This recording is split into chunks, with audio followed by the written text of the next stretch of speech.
Cumprimento a todos vocês que me ouvem neste momento com a santa e gloriosa paz do Senhor. Amém? Esta que vos fala é a obreira Maria de Jesus, serva do Senhor. E mais uma vez estamos aqui para fazermos a oração da noite. E hoje a nossa oração é a reflexão da palavra de Deus em Atos dos Apóstolos. E em seguida nós vamos fazer o clamor pelo fortalecimento espiritual. E peço a vocês que já aproveitam e já vão aí dando a sua curtição, queridos, o seu gostei. Amém? Então vamos agora ouvir o que o Senhor tem a nos dizer através da sua palavra, que se encontra no livro de Atos dos Apóstolos, capítulo 6, e eu vou ler do versículo 8 ao versículo 15.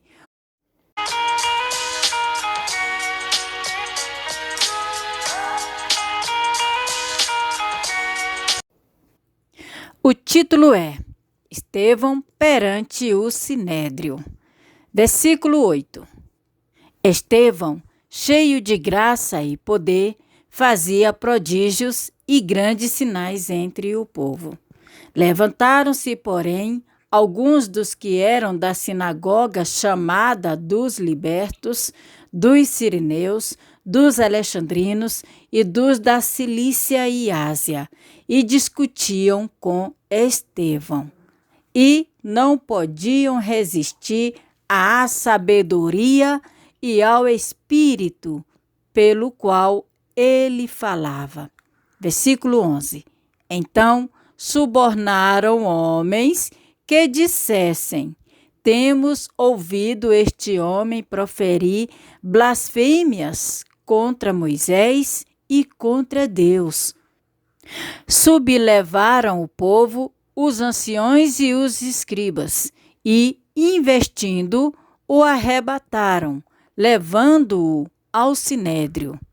Apresentaram testemunhas falsas, que depuseram: este homem não cessa de falar contra o lugar santo e contra a lei, porque temos ouvido dizer que esse Jesus, o Nazareno, destruirá este lugar e mudará os costumes que Moisés nos deu. Versículo 15. Todos os que estavam assentados no sinédrio, fitando os olhos em Estevão, viram o seu rosto como se fosse rosto de anjo. Então, vocês entenderam? Estevão estava ali falando do amor de Deus e foi acusado de uma forma falsa.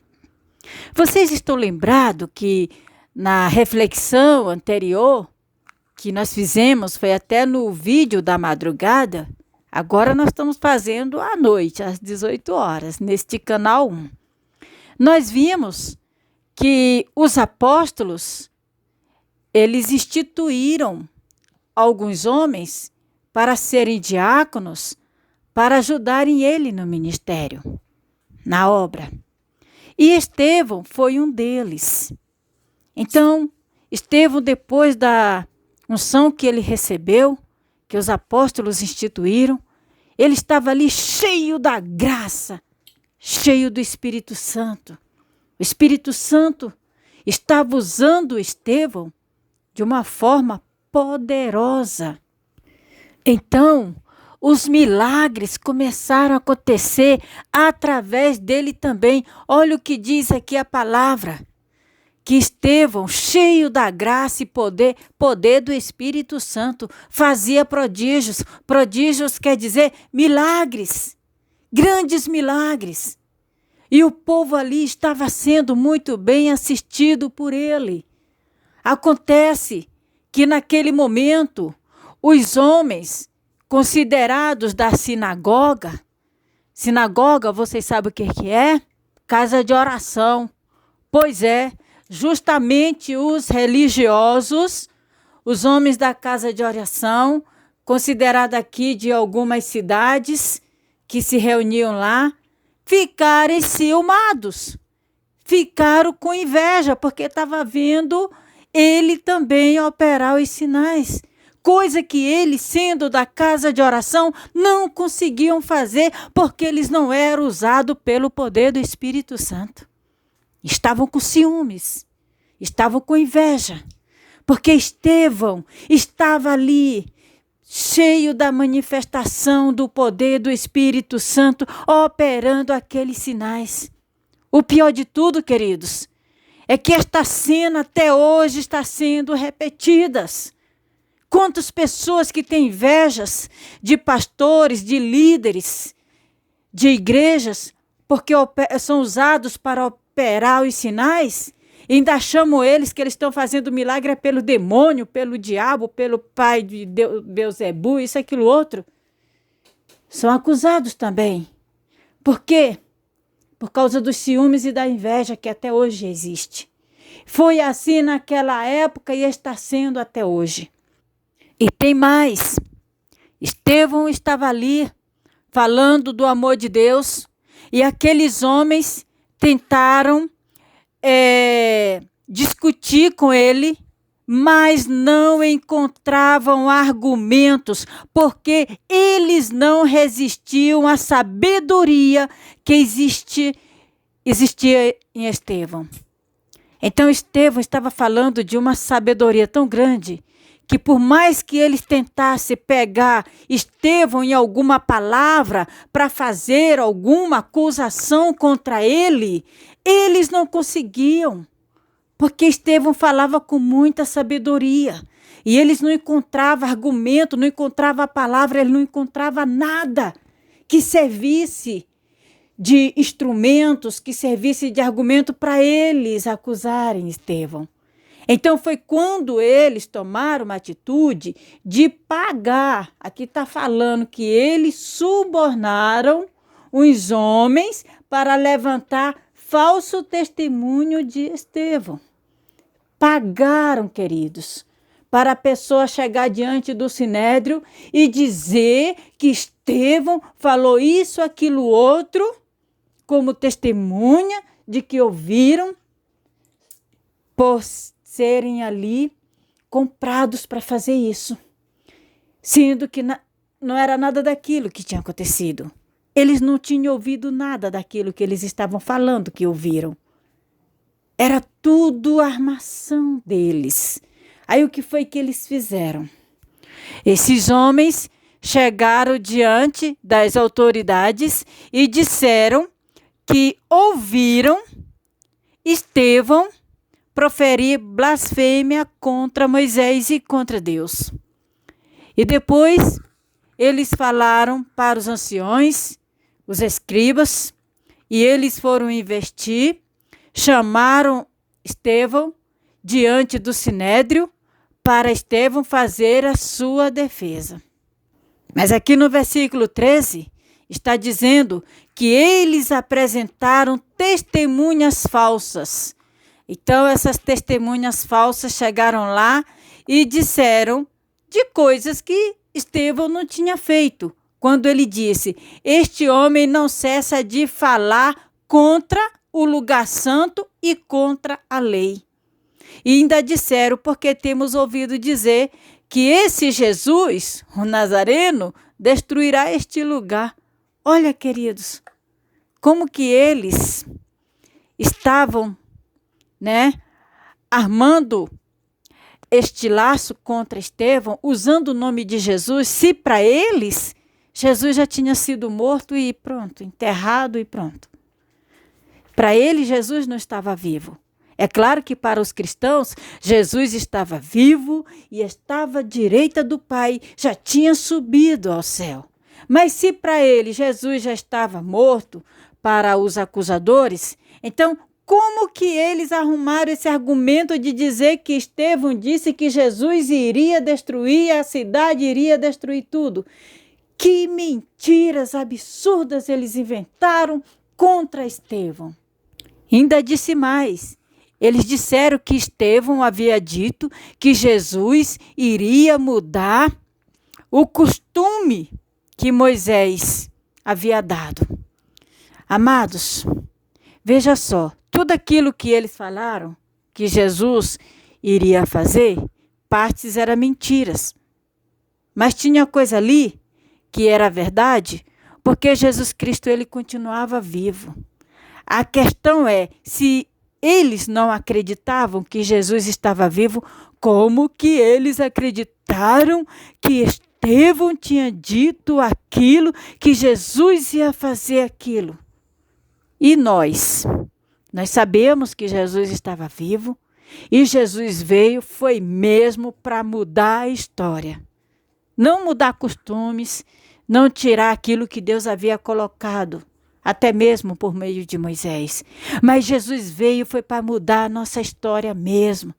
Jesus veio, foi para nos ensinar o caminho da salvação. Jesus veio para destruir aquilo que não serve, aquilo que não presta e aquilo que nos atrapalha, aquilo que impedia de sermos salvos.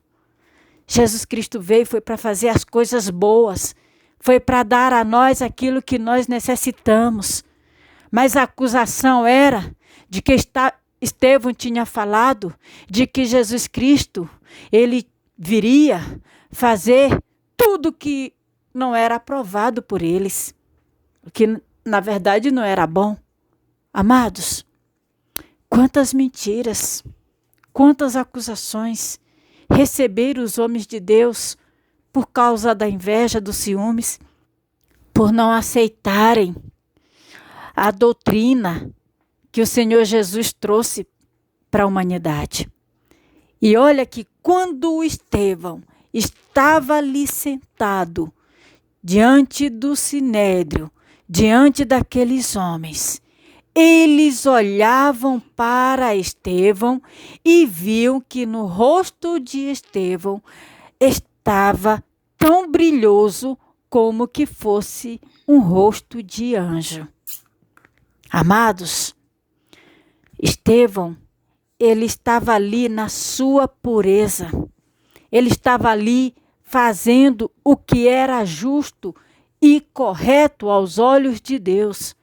E estava sendo acusado justamente por isso.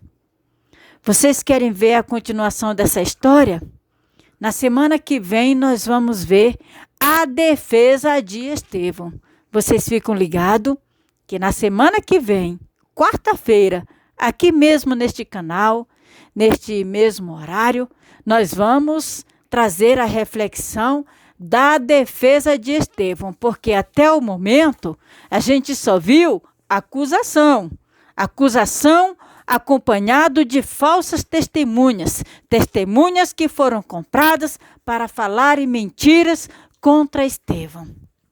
Eu fico às vezes, queridos, imaginando a pessoa que faz as coisas retas diante do Senhor, usado de tamanha sabedoria como foi Estevão, eles arranjam meio de acusar, como que a pessoa houvesse tropeçado nas palavras.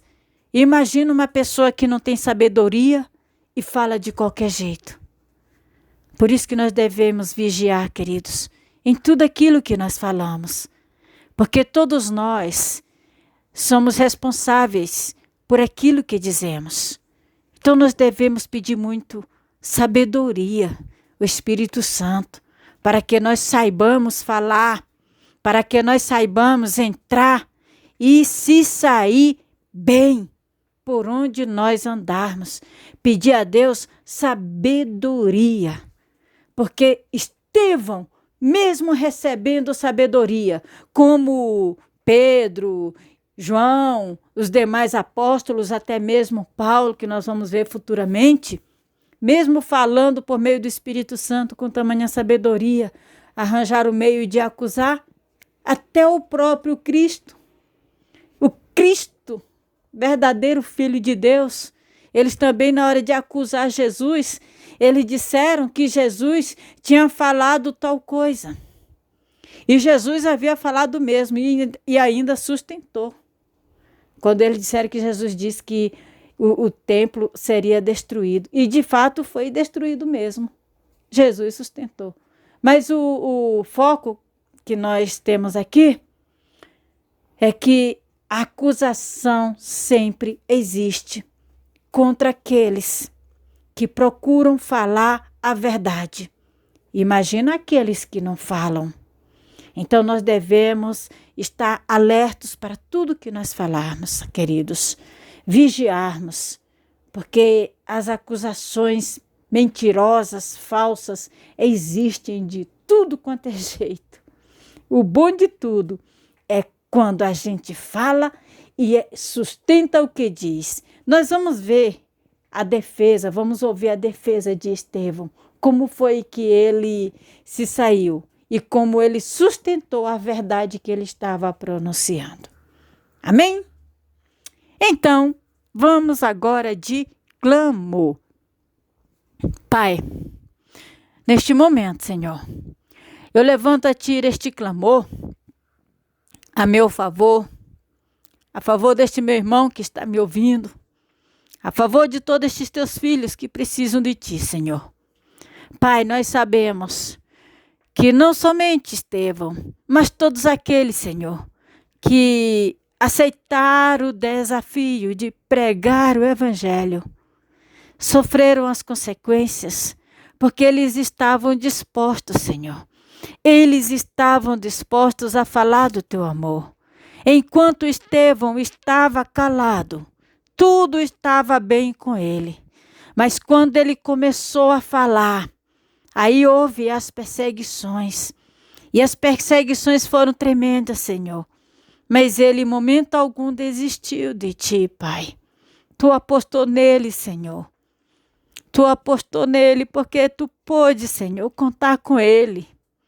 Existem muitas pessoas, Senhor, que hoje Tu tem o prazer de contar. Existem muitas pessoas que Tu chama para a Tua obra. Muitos estão de braços cruzados. Muitos estão, Senhor, escondidos por detrás de uma capa, por medo de encarar a realidade.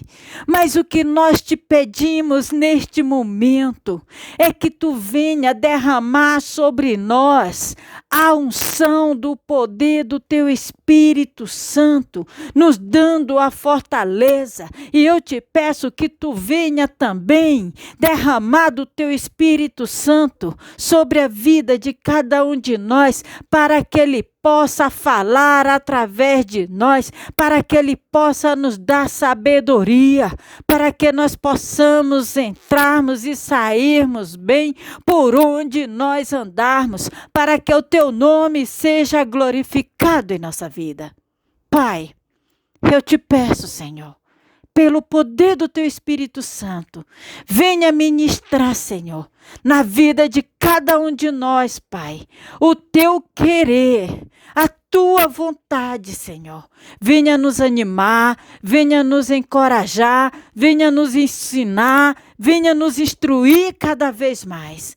Aqueles que se encontram desanimados, levanta, Senhor, anima, encoraja, Pai, e que seja jogado por terra tudo aquilo que tem provocado a tristeza, o desânimo, tudo aquilo que tem provocado o fracasso na vida deste Teu filho e na vida desta Tua filha.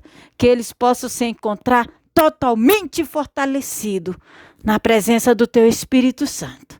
É o que eu Te peço, Senhor, para cada um destes Teus filhos. Em nome do Senhor Jesus Cristo. Amém. Graças a Deus. Queridos, que a unção do Espírito Santo, com o fortalecimento, seja derramado sobre sua vida, sobre sua casa e toda a sua família, em nome de Jesus. Amém? Fique na paz. Graças a Deus.